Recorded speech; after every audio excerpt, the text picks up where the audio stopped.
हाँ ठीक, ध्यान देंगे। तो अभी हम पढ़ेंगे टाइम एंड टेंस, और टाइम एंड टेंस के अंतर्गत आप सीखिएगा कि एक्चुअली में टाइम एंड टेंस क्या है। तो मैंने आपको भी बतलाया है कि टाइम एंड टेंस वो होता है जिसमें क्या होता है, किसी भी एक्शन को डन करने के लिए हमें क्या करना पड़ता है, समय का कुछ ना कुछ अंश प्रयोग करना पड़ता है। इसी एक्शन को डन करने के लिए हम जिस समय का प्रयोग करते हैं उसी को हम बोलते हैं टाइम, और इसीलिए टेंस वर्ड के साथ हम किसको अटैच करते हैं, इस टाइम को। ठीक है, तो टाइम को टेंस के साथ क्यों अटैच किया जाता है, ये आपको समझ में आ गया। अब यहाँ पर एक प्रश्न उठता है कि what is a tense, what is a tense.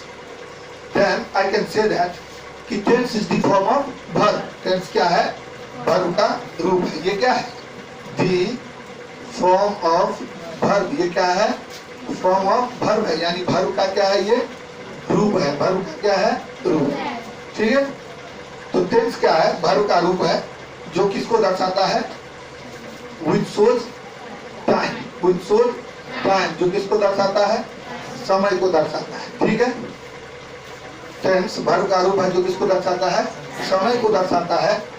अब ये समय ना तीन प्रकार का हो सकता है। कितना प्रकार का, तीन प्रकार का। जैसे हो सकता है प्रेजेंट टाइम, क्या हो सकता है, प्रेजेंट टाइम, डी हो सकता है पास्ट टाइम, और सी हो सकता है फ्यूचर टाइम। इसको याद रखेंगे। तो जब भी आपसे कोई पूछता है कि what do you mean by tense, then you must have to say that कि tense is the form of verb which shows time. Tense verb का रूप है जो किसको दर्शाता है, समय को दर्शाता है। उसे ही आप क्या बोलते हैं, tense.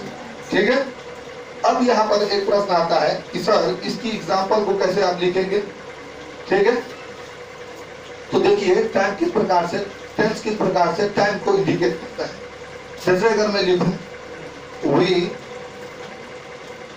Goes to Patna, we goes to Patna, हम लोग, सब गोज में वी गो हो जाएगा, प्लूरल सब्जेक्ट है। वी गो टू पटना, हम लोग पटना जाते हैं। तो हम लोग जो पटना जाते हैं, तो पटना जाना क्या है, एक प्रकार का एक्शन है। आप अभी देखिएगा कि tense is the form of verb which shows time और एक्शन। वो समय को भी दिखाएगा और किस किस को दर्शा सकता है, एक्शन को भी। ये किस किस को दर्शा सकता है, एक्शन को भी दर्शाएगा, याद रखिएगा। और एक्शन मतलब क्या होता है, काम। ठीक है, अभी हम इसको डिस्कस करेंगे। तो वी गो टू पटना, हम लोग पटना जाते हैं। तो पटना कब जाते हैं, अभी जाते हैं। हम लोग पटना जाते हैं, पटना कब जाते हैं, तो अभी जाते हैं। तो ई गो क्या है, दी फॉर्म ऑफ, दी क्या है, फॉर्म ऑफ वर्ब। ये क्या है, वर्ब का रूप है। ये क्या है, वर्ब का रूप है जो किसको दर्शाता है, टाइम को दर्शाता है। किसको दर्शाता है, टाइम को। और किस टाइम को दर्शा रहा है, तो प्रेजेंट टाइम को। किस टाइम को दर्शा रहा है, प्रेजेंट टाइम को। ये किसी भी टाइम को दर्शा है। एक्चुअली जब आप देखेंगे तो ये प्रेजेंट टेंस ही होगा, लेकिन अभी हम इसको नहीं, बस हम ये बतला रहे हैं कि वर्ब का वह रूप जो क्या करता है, समय को दर्शाता है। उसे ही आप क्या कहते हैं, टेंस। उसे ही क्या कहते हैं, टेंस। तो ये क्या हो गया, टेंस। इसको लिखिए, फिर हम आगे समझते हैं।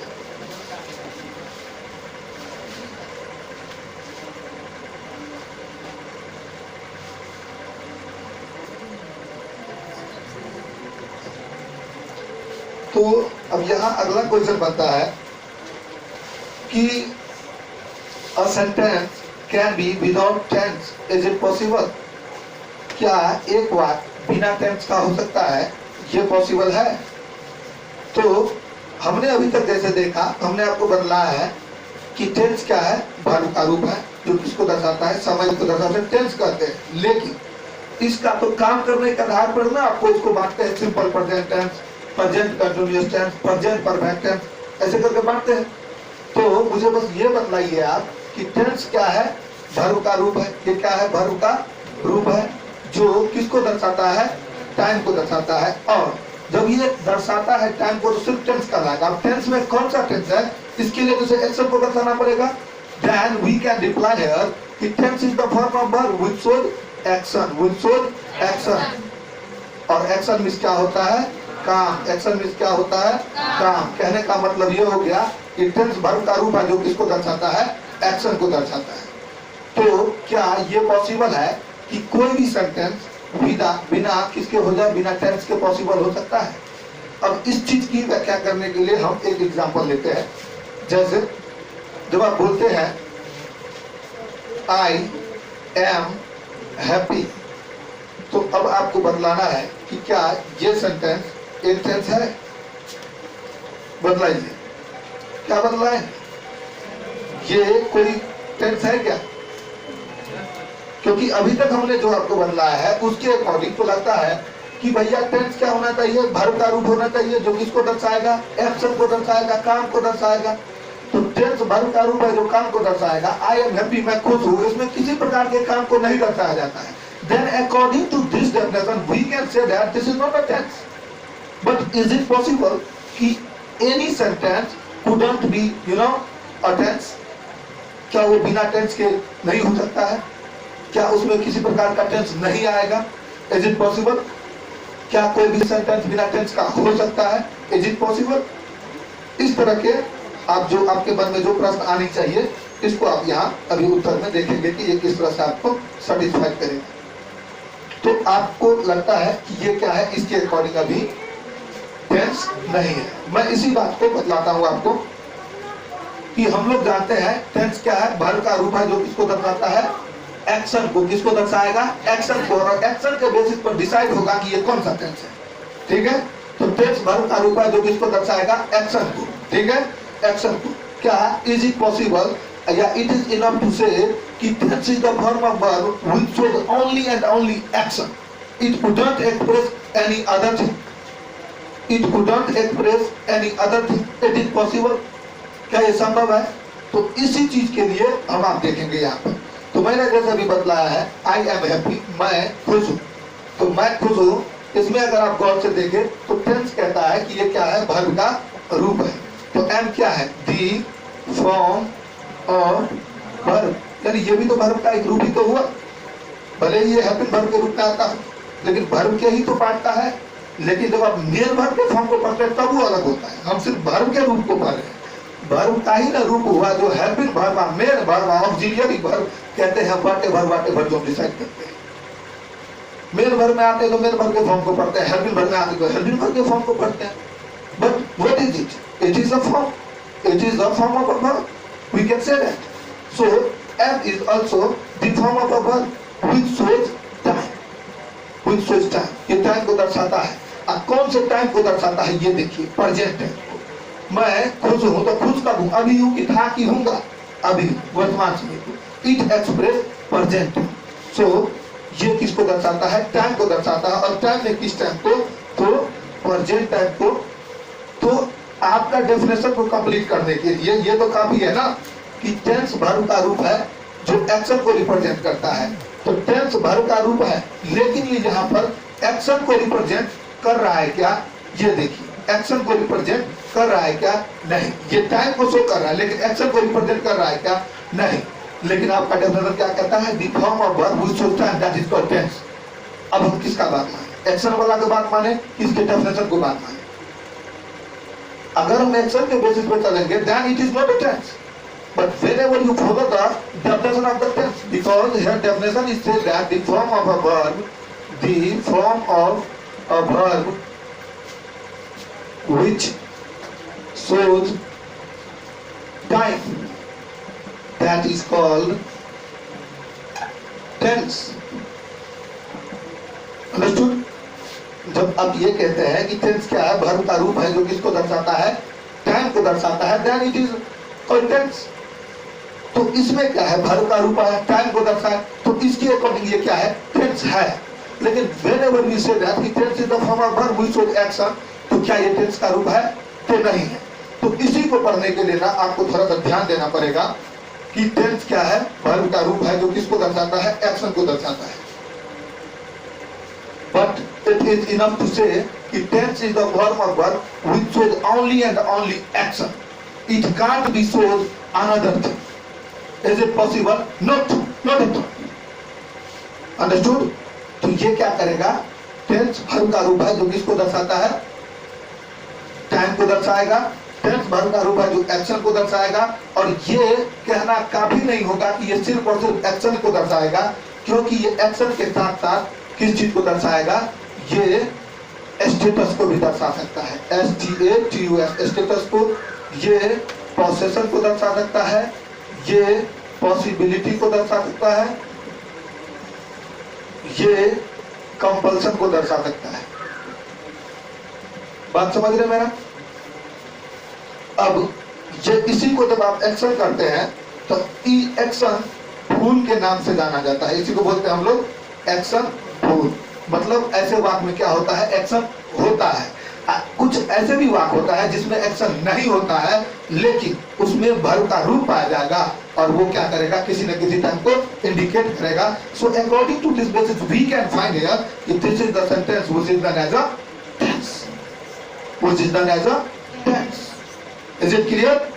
सो ये चारों मिलकर भी क्या करता है, अपना एक पार्ट बना लेता है। इसी को आप लोग बोलते हैं एक्शन लेस। इसी को क्या बोलते हैं, एक्शन लेस। जिसमें क्या होगा, जिसमें भर का फॉर्म तो पाया जाएगा लेकिन काम कदापि नहीं पाया जाएगा। लेकिन अगर एक्शन फुल वाला होगा ना तो उसमें क्या पाया जाएगा, काम 100% पाया जाएगा। इसी को बोलेंगे एक्शन। समझ में आ रहा है? तो अब यहाँ पे हमारा क्या क्लियर निकल गया कि सर ये टेंस है, ये टेंस है, तो इसीलिए हम इसको मिटा करके सीधा पूरा को लिख सकते हैं कि ये क्या है, टेंस है। आपका पूछेगा कि टेंस में बता कौन सा टेंस है, तो आप बोल दीजिएगा स्टेटस वाला, पोसेशन वाला, पॉसिबिलिटी वाला, कंपल्सन वाला। इसी चारों गो में से कोई एगो में जाएगा। It must be. अब इसी चारों ने मिलकर एगो पार्ट बना लिया जिसको आप बोल दीजिएगा एक्शन लेस। क्या बोल दीजिएगा, action less. Okay, complete it. Now you have to right.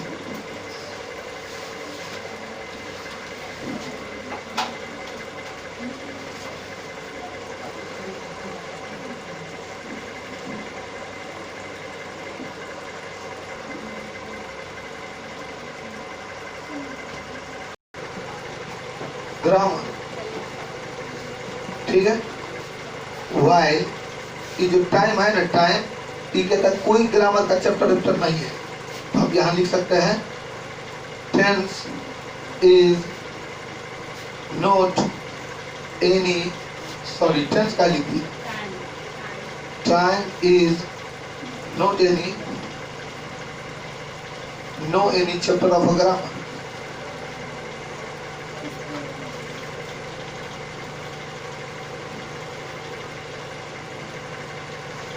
ध्यान देंगे, थोड़ा सा समझ लेते हैं एक बार कि जब आपसे पूछा जाता है कि डिफरेंसेस क्या है टाइम एंड टेंस में, तो आप ये सब चीजों को मेंशन कर सकते हैं और इसमें और भी डिफरेंस और मिल जाएगा आपको। There are many differences between time and tense, और इसके बेसिस पे हम लोग इसको दोनों को अलग करेंगे। देखिए, टाइम और tense. Time doesn't relate with any chapter of grammar. Time जो है ना, किसी प्रकार के ग्रामर के चैप्टर से संबंध नहीं रखता है। हालांकि आप किसी सेंटेंस को बनाते होंगे, वो दूसरी बात है, बट टाइम का सीधा संबंध किसी प्रकार के ग्रामर के चैप्टर से नहीं है। जबकि टेंस जो है ना, ये खुद ही वो ग्रामर का चैप्टर है। तो वही बात लिखे, it is the term of the chapter of a grammar. अगला पॉइंट देख लीजिए, time is a universal concept. ठीक है, time is a universal concept. You है universal concept of the world. यहाँ देख लीजिए वर्ल्ड। तो टाइम क्या है, यूनिवर्सल कंसेप्ट है। इस दुनिया का ना एक अद्वितीय बात है, एक विश्वव्यापी बात है। समझ में आ गया कि नहीं? हाँ। अब अगला पॉइंट इसी को देख लेते हैं। Tense is a small piece of time. तो ई देख लीजिए कि कितना बड़ा यूनिक है, विशालकाय है टाइम। और टेंस कह रहा है, जो टेंस ना, इसके सामने एक छोटा सा टुकड़ा है, एक छोटा सा टुकड़ा है टेंस का, उसके बराबर भी नहीं। आगे, time is a normal word of dictionary. ये डिक्शनरी का एक सामान्य शब्द है, सामान्य शब्द नॉर्मल वर्ड। ये कह रहा है tense is the chapter of a grammar, जबकि टेंस का सीधा संबंध ग्रामर के चैप्टर से है। Time has been made of God. Time जो है ना, वो बनाया गया है किनके द्वारा? भैया, भगवान के द्वारा, ईश्वर के द्वारा। आप सुनते होंगे कालांतर में बहुत बड़ा विस्फोटक होने से पृथ्वी का उद्भव हुआ, ऐसे फलना चिलना है। तो आपने देखे नहीं कि किसी भी साइंटिस्ट को टाइम को बनाते हुए देखे हैं क्या? वो घड़ी में उसको मेजरमेंट किए, वो दूसरी बात है। बट ये टाइम है एक विशाल का है, जो निरंतर चलने वाली प्रक्रिया है, जो चल रही है। इसमें चौथा यहाँ हम देखते हैं कह रहा है यहाँ कि tense has been made of person, जबकि टेंस को किसने बनाया है? पर्सन ने बनाया है, मानव ने बनाया है, लोग ने बनाया है। जिस चैप्टर को आप पढ़ते हैं, there are 3 form of time. जो टाइम का कितना फॉर्म्स है? 3 फॉर्म्स है, जिसमें प्रेजेंट टाइम, पास्ट टाइम और फ्यूचर टाइम आ जाता है, वर्तमान समय, भूत समय और भविष्य समय। लेकिन यहाँ पर हम देखिए 2 ही को काइंड लिखे हैं। अभी कोई देखेगा तो बोलेगा कि ये कौन सा ग्रामर का हो रहा है, ठीक है, घबराना नहीं है। आखिर हम इसे 2 को क्यों लिखा है, इसके पीछे क्या रीजन है? जब तक आप ना किसी व्यक्ति का कोई भी रीजन नहीं जानिएगा तब तक किसी को पनिशमेंट नहीं दे सकते, ठीक है। तो हमने आखिर क्या वजह है कि इसको अलग कर दिया? तो बच्चे के मन में आएगा ग्राम मीडियम सब इतना तो गया, कहीं लिखवे नहीं किया, ये लोग जो है सो नहीं समझे। हाँ, तो यहाँ देखिए there are 2 kinds of tense. हमने टेंस को 2 ही लिखा है, एक प्रेजेंट टेंस और दूसरा पास्ट टेंस। तो क्या वजह है कि हमने प्रेजेंट टेंस और पास्ट टेंस को ही लिखा है, फ्यूचर टेंस को नहीं लिखा है? फ्यूचर टेंस को भी आप पढ़ेंगे, लेकिन यहाँ पर हमने क्यों नहीं मेंशन किया, उसकी क्या फॉर्मेट है, उसका डेफिनेशन क्या कहता है, और वो क्यों उस चीज को नहीं फॉलो करता है, जिसके वजह से मुझे अलग करते हैं, इसकी रीजन हम लोग कल डिस्कस करेंगे नेक्स्ट क्लास में। ये हमारा टाइम एंड टेंस का बेसिक क्लास का पहला क्लास है, ठीक है। अब इस पे लाइन बाय लाइन हम लोग डिस्कस करते जाएंगे और आप लोग इसको नोट कर लीजिए।